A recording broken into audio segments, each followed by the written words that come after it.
Hello, my friends. I'm Nathan Liao. The website is watchmanscry.com. And I want to welcome you to another program. Real quick, if you have been wondering where my last program was or why I haven't done a program in a while, actually, I did a week ago.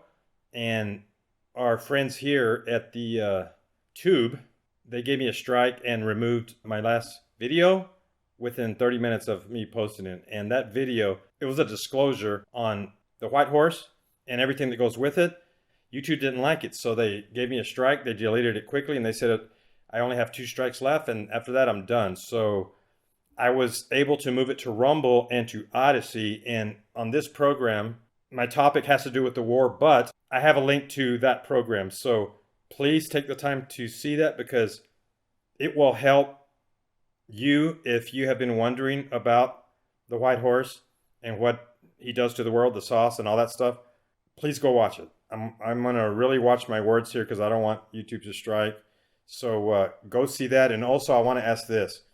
If you are happy with the programs that I put out here at Watchman's Cry, I need you to go to Rumble and to Odyssey. Actually, Rumble's a little bit quicker when it buffers on your computer or your phone, and I like that one a little bit better, but I also use Odyssey.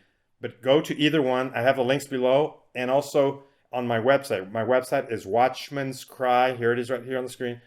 watchmanscry.com. Also go there and you will see the links. Please do that, because if YouTube takes me off, you won't be able to find me and it will be difficult. So please do that. Also, I want to ask this. If you can go to the website and click the subscribe button or just the contact button, send me an email and just say subscribe, and I will take it from there. I'll take your email address and give you notifications when a new program comes out, in case YouTube does what it looks like they're going to be doing eventually. However, I'm going to try to extend my stay here as long as possible, but folks, you know how it is. You know what time it is. You know what's going on, so please do that. Also, I want to say that I appreciate those of you who see the value in Watchman's Cry, and remember us, folks. Remember us in your support.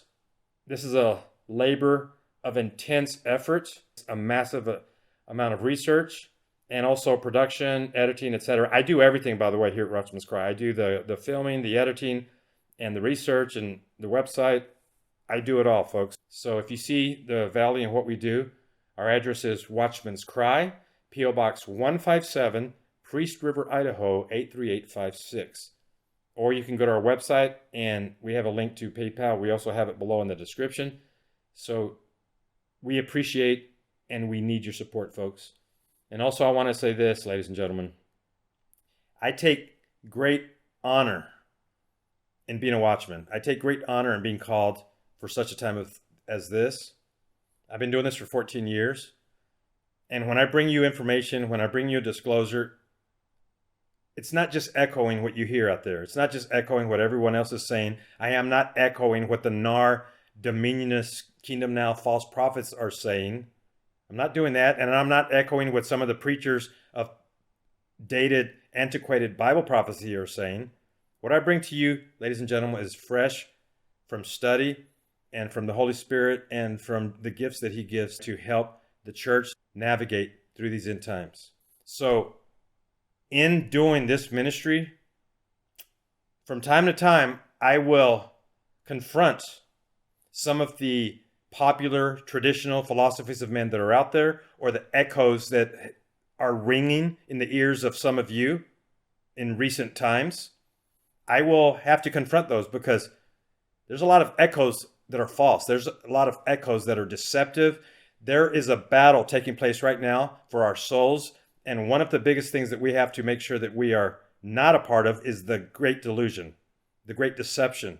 We can't be a part of that, folks. Unfortunately, a large portion of the church, the charismatic movement of the Pentecostal body of Christ, has taken hold of the Dominionist, Kingdom Now, New Apostolic Reformation, NAR, etc., Elijah-less type of Christianity. And that thing is a poison, because it has Christians believing the wrong theology. And we have to look no further than the carnival circus that we just came out of, and that was with Donald Trump, where a portion of the church believed those liars. Because that's what they are. They're liars. They lie from their flesh, and they're at it again right now. They are at it right now, ladies and gentlemen, lying to the body of Christ lying to the church, lying to the world about this war that is taking place, that has arrived. They are lying, and they're telling people a narrative that is not true. And they have people sitting on their hands, and their purpose is this is a work of Satan. Their purpose is to get you anesthetized, to be in a slumber, to be asleep, and to just turn off your brain, to turn off your wisdom, to turn off your vigilance, and instead just sit back and listen to their lies and their echoes while doom arrives and while the great explosion of Bible prophecy arrives, finding you thereby not ready. That's the purpose, folks. The purpose is to make you not have oil, to not challenge you to have oil, and to have you looking for the wrong signs. That's what's happening right now. And there are many lies taking place. And when I've seen these things, I have to do a facepalm. I talk to Allison. I say, Allison, look at this mess we're in. I have been doing my best to post updates that are true, to post legitimate concerns as far as the war with Putin and Ukraine. I'm doing my best to bring you news and developments that are true and not false. But in the meantime, I'm noticing that when I put those up, and by the way, if you don't know where I'm talking about, it's on Facebook. My Facebook page is Nathan Leal, Watchmanscry, and I'll go ahead and put a link in the description. I'll put it there, my Facebook page. But when I put notices, developments, articles, concerns, memes, video clips, statements, warnings, etc. on Facebook, it doesn't take long for the NAR people to start posting, "Nuh-uh, Nathan," or they'll say, "Nathan, quit spreading fear," or they'll say, "You're doing doom porn," or they'll say that we're not supposed to have fear. Jesus didn't tell us to have fear. You're spreading fear and you're scaring everybody. But you know what, folks? If you are a remnant believer of Christ, first of all, I hope that you know the Bible. I hope you've been reading the Bible since you got saved. And I hope that you have hidden what the Bible says in your heart. Because the Bible tells us throughout, from cover to cover, that God, at the end of time, is going to shake the world. And he describes throughout the scriptures how terrorizing it's going to be. It's going to be a time of great woe, a time of doom, a time of gloom and the whirlwind. It says in Amos, "Woe to those who desire the day of the Lord." So it's going to be a bad time. It's going to be a scary time. It's going to be a sad time. It's going to be a time of sorrows and tears. So when I post these warnings, I'm doing it to prepare the body of Christ. And when someone comes in and posts, "Nathan, you're spreading fear," then apparently you haven't read the Bible, my friend. Because in the book of Hebrews chapter 11, it says Noah, in fear, prepared the ark for his family. In fear, godly fear. So if some of you think that the warning of the end times is spreading fear, then you don't know what time it is. And you don't know the scriptures. Because Revelation should scare you. And when we read the parables about what happens to those who aren't ready, that should scare you. And what did Paul say? "Therefore, knowing the terror of the Lord, I persuade men." That's what I'm trying to do, folks. So here we are. We have arrived at that time period. The first horse was released 2 years ago, that white horse. By now you know what it is, the sauce and the remedy, the toxin, the poison. It's been released. But at the same time, sorrow arrived. And that sorrow has already visited a lot of folks. Sadly, some of you have already experienced it. We are in the time of sorrows, my friend. We are in the time of tears. We are in the time of the days that are going to test men's hearts and women's hearts. They're going to test the faith of every one of you, every one of us. We're going to be tested, folks. That's what this is about, to be tested. So the first horseman has been released and the time of sorrows is here. That was the first wave. And for those of you that have already experienced that, you're there. You know what it's about. You know about tears and loss. You've suffered loss. You feel like you're alone. My friend, you're not alone. Jesus is there and he offers his comfort. But at the same time, these are the days that are going to test our hearts. Every one of us are going to go through this. Every one of us are going to have our turn. So the challenge that we must have is to do it with the wisdom of God, with the correct Bible knowledge, with the right attitude, the right measure of faith, and displaying the fruits of the Spirit. So here we are, folks. The second horseman, the red horse, has been released. We now know what it's about. And we're just getting started. Putin has invaded Ukraine. We've been expecting this. I've been sharing this in the past already. We've been talking about Ukraine getting invaded. We've been talking about war. We've been talking about what it means. So now here we are. But in the midst of this, folks, in the opening credits, the opening salvos, the prologue, we're barely in chapter 1. Here we go with the false liar, false prophet, charlatan, nar, kingdom now, dominionist, who are lying to God's people. Before I mention them, I want to say this. Ladies and gentlemen, I understand that a lot of you have questions. We all have questions. And I also understand that a lot of you are cynical about any news source that you hear. You don't trust any of it because now it's all fake. But ladies and gentlemen, let us not take that sentiment too far, where war is happening and the plague is loose, the horseman is loose, people are dying, bullets are flying, bombs are landing, and ruin is occurring. Ashes are spreading, the wind is blowing the carcasses across the land. Let it not be found in your mind and in your spirit and in your soul that you would say this is all fake, the war's not real, it's CG, it's fake news, it's manufactured pictures, etc. Folks, I'm already reading that, and that's just foolish talk, because this thing is real. People are dying. So for those of you that want to claim that, just stop it, because it makes you look silly, and you're going to be caught off guard. In addition to that, we also have the false prophet nar knuckleheads who told us all the great things about Trump, who said Trump was not going to leave office, who said he's going to come back in 2 weeks, who said, no, it's going to be 2 months. Oh, no, it's going to be 6 months. No, the Supreme Court's going to bring him back. No, there's going to be an uprising, etc., etc. And those people they haven't left. They're like roaches in the room. When you turn on the lights, they never leave. They stay in darkness, and then you shine the light on them. They might go away for a second, and then they come back to lie to you again. And who am I talking about? The likes of Hank Kuhneman and Mark Taylor and John Enlow and all of them. I don't even want to say their names. It's like vomit in my mouth because they're liars. And what they're saying now is that Putin is trying to save the day. Putin is destroying biolabs in Ukraine. So he's going in there because the biolabs, in concert with the United States and Ukraine, the two of them, are making a new plague that's going to be released to the world, and Putin caught wind of it, so he's going into Ukraine to destroy them. So he's doing this to save the world. That's why he's doing it. And him and Trump are working together. That's one of the rumors out there. Folks, that's absurd. If you really want to know what Putin is doing, it's very simple to find out, because I'm going to tell you some of the things he's doing. He told us what he was going to do. For those of you that believe he's the second coming and he's the great Vlad the Conqueror, Vlad the meta-human who can make polar bears cry, and he's able to tame tornadoes. He rides all these dinosaurs and dragons without a shirt on, and he's just the greatest thing. If you really want to believe that, I want to challenge you with this. Go read some history about Putin. Look at his background. Look where he came from. Read the words that came out of his mouth when the Soviet Union fell. He said one of the greatest catastrophes in history was the fall of the Soviet Union. He's never forgotten that.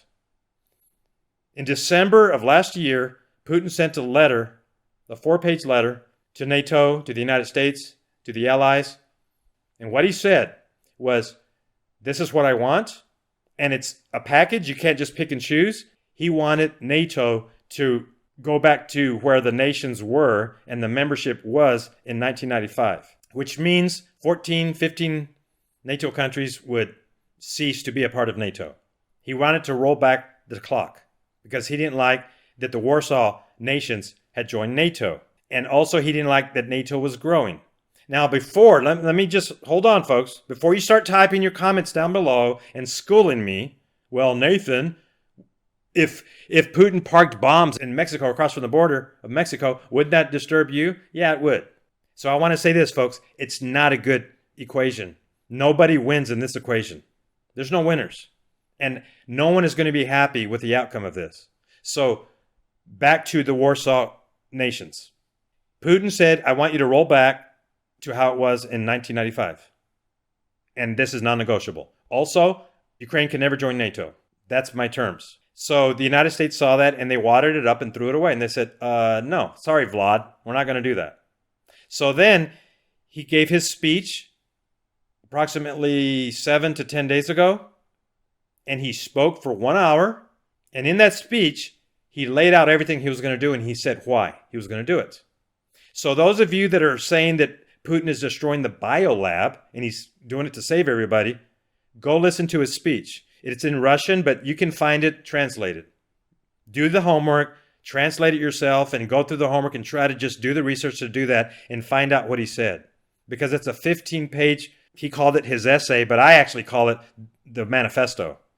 It's the Russian manifesto of Vlad telling us that he's going to set the world on fire and why he's doing it. I read it. I printed it out.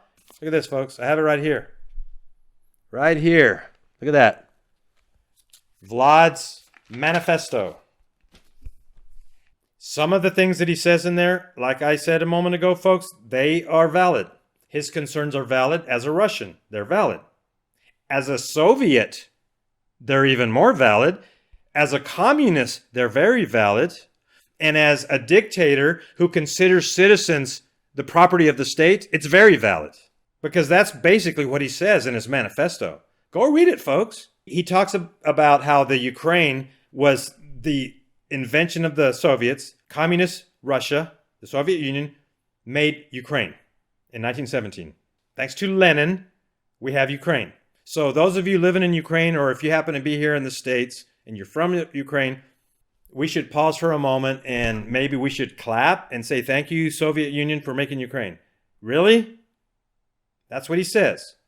Then he also includes that in the founding documents of the Soviet Union, Lenin was trying to figure out how he wanted to lay out the arrangement with the satellites, the states that were grabbed by force and had chains attached to them and handcuffs, and they were told you can never leave. You know, basically the Soviet Union was Hotel California.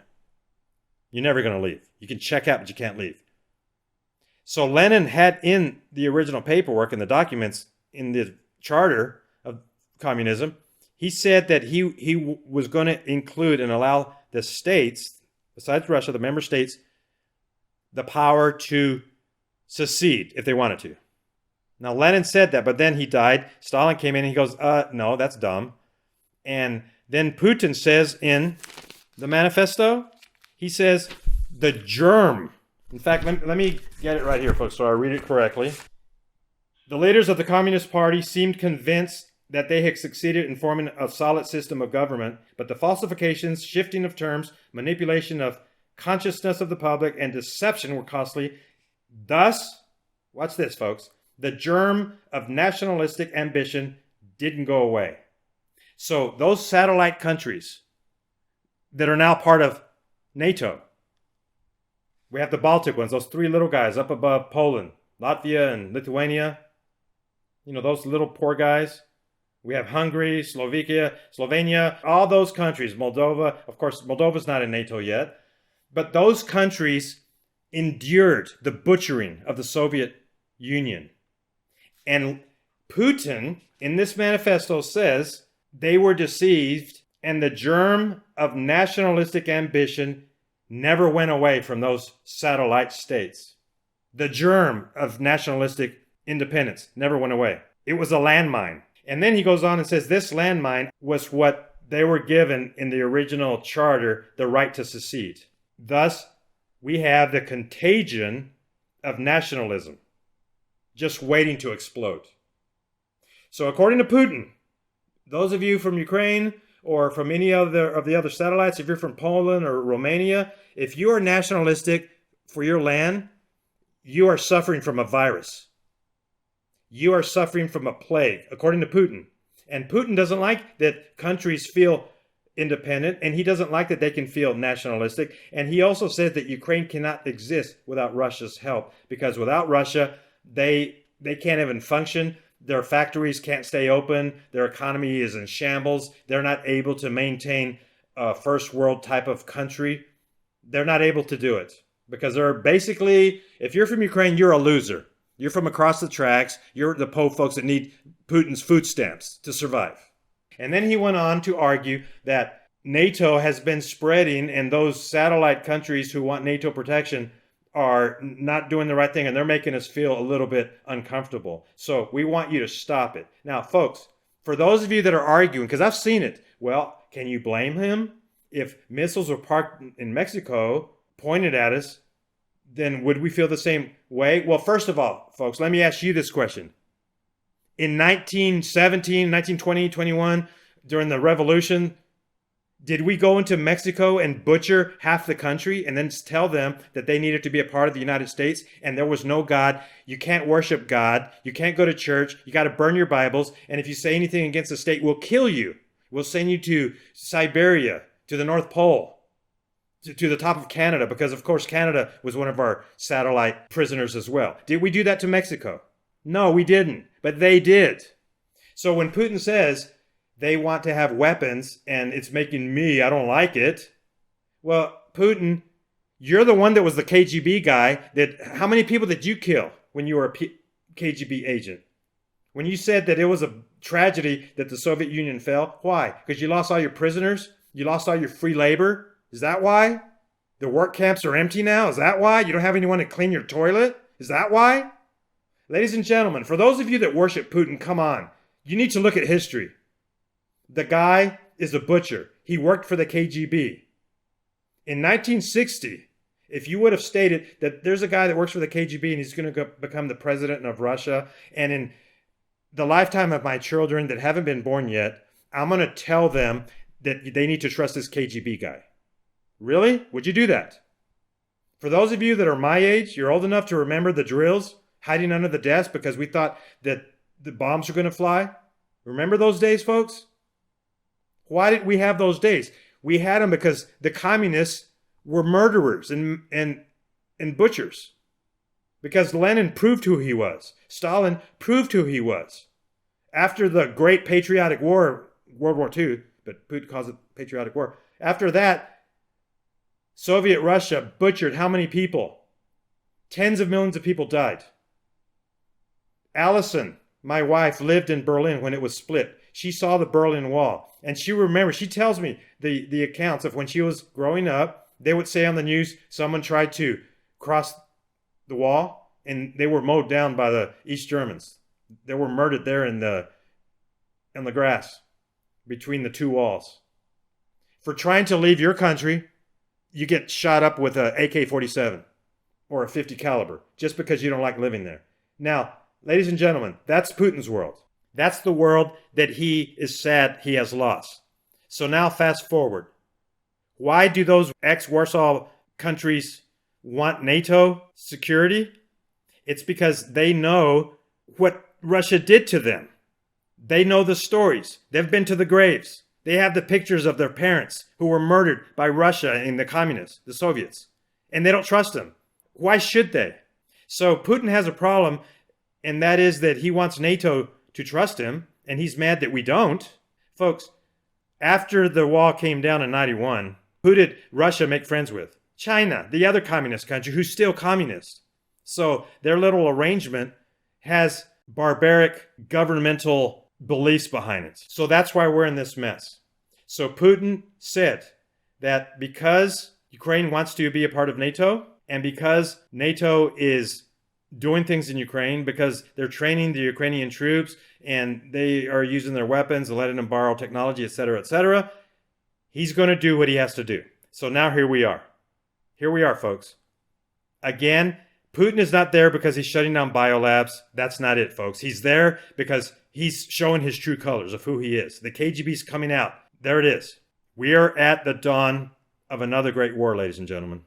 So the question is, who do you believe? Well, we know that, okay, now let's talk about NATO. Let's talk about the New World Order. Let's talk about the IMF and the Federal Reserve and the central banks and the Rothschilds. We know that they are corrupt. We know they are. So they're not the good guys either. And I'm not trying to be a sympathizer for any side.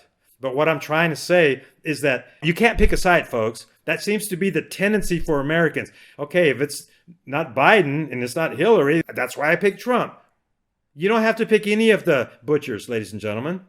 Trump is part of the New World Order, and him and Putin are buddies, and it's just a tangled web of lies and deception. Trump is also friends with Klaus Schwab. Folks, did you forget that already? Klaus Schwab turned into Satan now. He's the devil, and Trump's his buddy. Trump spoke at his podium. Folks, come on. Be smart. Be wise. But this is where we are. Now, I have so many things that I could share about what's going on, and I don't know how many programs it's going to take to do it. I'm going to be coming to you often. I'm going to be sharing with you these things often. But first off, I want to say this, ladies and gentlemen. We are on borrowed time right now. Get food now.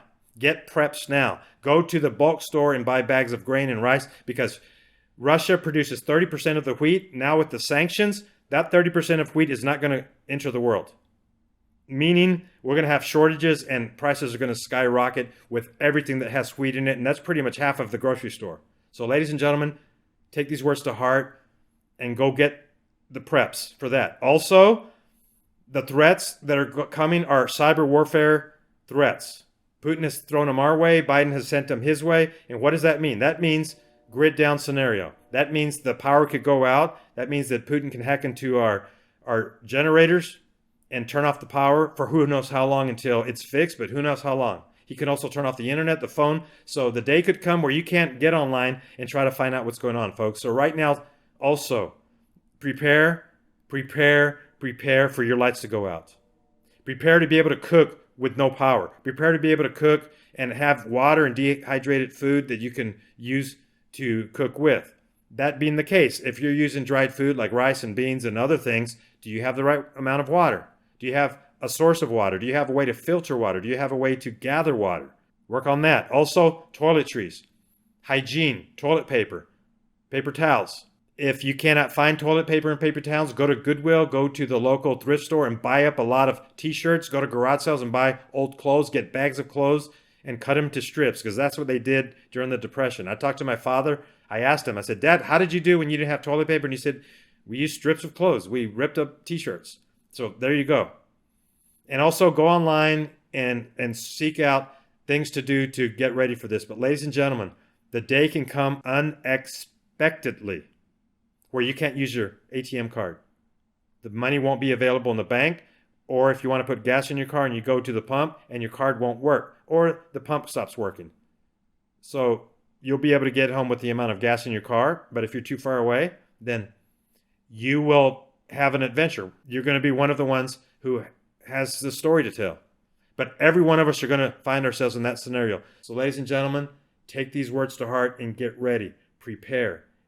These things are coming fast. Now, quick updates. What we're watching right now in the invasion is a phased invasion.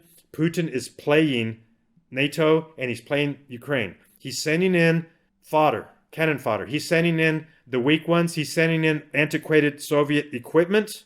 He's sending in these things in convoys and he's allowing them to get destroyed. Folks, all you got to do is look. It's antiquated equipment. The convoys are losing each other.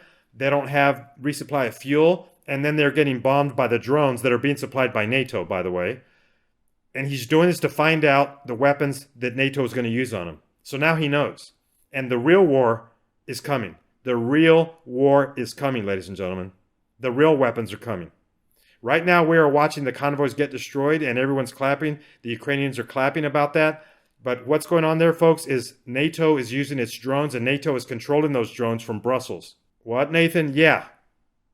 NATO and Ukrainian military have merged. That's not on the news, but that's what's going on. The drones are from Turkey. They also are using drones from the United States. And Putin is watching. He's seen what's going on. Very soon, it's going to get very hot. It's going to turn into guerrilla warfare, and it's going to get bloody. We're going to see massacres. We're going to see a human tragedy. Those days are coming, ladies and gentlemen. And then when that happens, the world is going to scream for NATO to join and to enter the battles. So far, Belarus, that is north of Ukraine, has entered. They have declared war on Ukraine.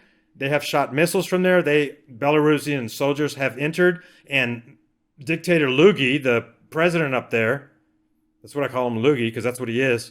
Recently, this was leaked. He was telling his generals and his members of his team what he's going to do.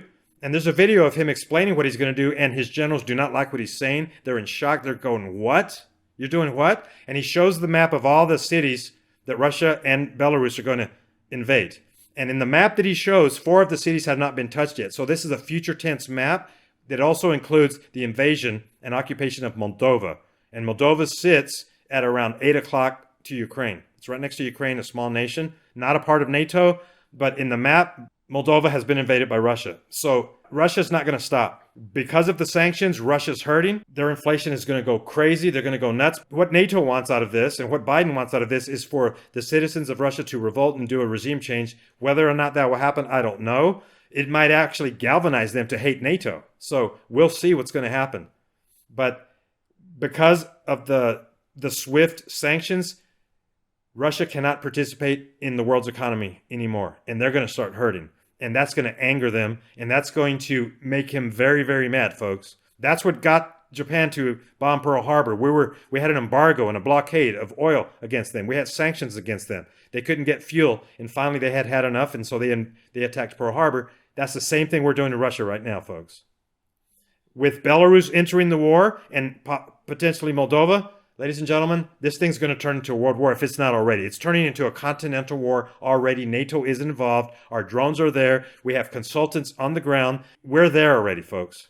The other thing that I want to encourage you to look up, the Budapest Memorandum. Look it up, folks. The Budapest Memorandum was an agreement that the United States signed with the UK and Russia. When the Iron Curtain fell in 1991, Ukraine had the second most amount of nuclear bombs in the Soviet Union. They had 1,900 nuclear weapons, which was number 3 in the world. The United States did not want Ukraine having that many bombs, and neither did Russia. So Russia asked them for all the bombs, and they said, well, what do we get out of it? And they said, well, we'll reimburse you for the plutonium that's in there, the uranium. We'll reimburse you. So they forgave some of the debt that Ukraine owed to Russia. And then Ukraine said, well, we're going to be defenseless now. So what are you going to do to protect us? And thereby the Budapest Memorandum was signed by 3 countries, Kazakhstan, Belarus, and Ukraine. Belarus to the north of Ukraine signed it, meaning they would not have nukes, neither would Ukraine or Kazakhstan. They all gave them up. The agreement that was made with them, neither Russia nor the United States could ever challenge their independence or their sovereignty. We know now that Russia's done that. So they've broken the agreement. And then the rest of the agreement said, and one of the points was that if they were threatened, that we had to come to their aid. We had to give a security assurance to protect them. So the Budapest Memorandum was an agreement with the United States and Ukraine that we would defend them and come to their aid in the event that they are threatened or invaded. That's happening now, folks. Now, whether or not the United States will honor that agreement remains to be seen. But in a way, the United States does have a loophole to enter the war because of that agreement that Russia also signed. So there's paperwork that would give a green light for the United States to enter the war, as well as other things, human catastrophes. It did say in the Budapest Memorandum that if they were attacked, that they had the right to go to the UN Security Council and make an appeal for help. And they did that. They've been doing that. So now there is a procession of legalities that are taking place that are going to lead us to war, ladies and gentlemen. This thing's coming. Putin has put his nuclear weapons on alert. They have raised the alert threat level, and they're preparing the nukes to fire. He has sent his family to a bunker in Siberia. Folks, this thing could happen at any day. So again, ladies and gentlemen, please get your house in order and prepare yourselves. But please do not believe the lies that are out there. We are watching a lot of confusion right now. And it is confusing. Why are the Russian boys that are there now surrendering so easy? Why are they abandoning their vehicles? Why are they running? Etc., etc. Why? Why did Putin send them in there as cannon fodder to be destroyed? And when the drones are hitting the convoys right now, they are just, it's like the road to Basra that we did in Iraq. It is a massacre. And the weapons are just melting. They turn into puddles of metal on the road. That's what the power of our drones are right now that we're doing to them. And their carcasses are burning alive. Those poor boys are being used as cannon fodder. So for those of you that would say that Putin is a hero of the Orthodox Church or he's destroying the biolabs, make note, ladies and gentlemen, Putin considers those boys that he's sacrificing as cannon fodder property of the state. That's how he values citizens. Because we're watching it right now. We are watching what he considers the citizens and the soldiers. They don't belong to themselves. They belong to him. They are his property, and he can do whatever he wants with them, and we are seeing what he's doing with them. It's terrible. He's also brought in Chechen militia mercenary Muslims that were working in Syria, who were also working as ISIS. They are Muslim terrorists. He brought them in. He recruited them 2 weeks ago. Actually, it's now going on 3 weeks. He recruited them and arranged for their transport to Ukraine before he even told his generals and his military. He had this all arranged in advance. He told his generals and his military that he was going to go into Ukraine just days before they did it, but he told the Chechen Muslim terrorists weeks ago. So this is the kind of man he is, ladies and gentlemen. So please, please do not believe the lies. All right? I know that I have said a lot. I'm going to place this on Odyssey and Rumble. Please, again, subscribe also here on YouTube.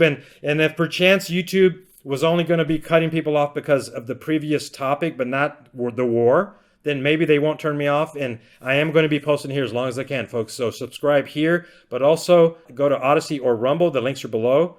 And subscribe there, as well as going to my website, watchmanscry.com. Send me an email, folks, and let me know that you're out there, and let me know that you want to be notified.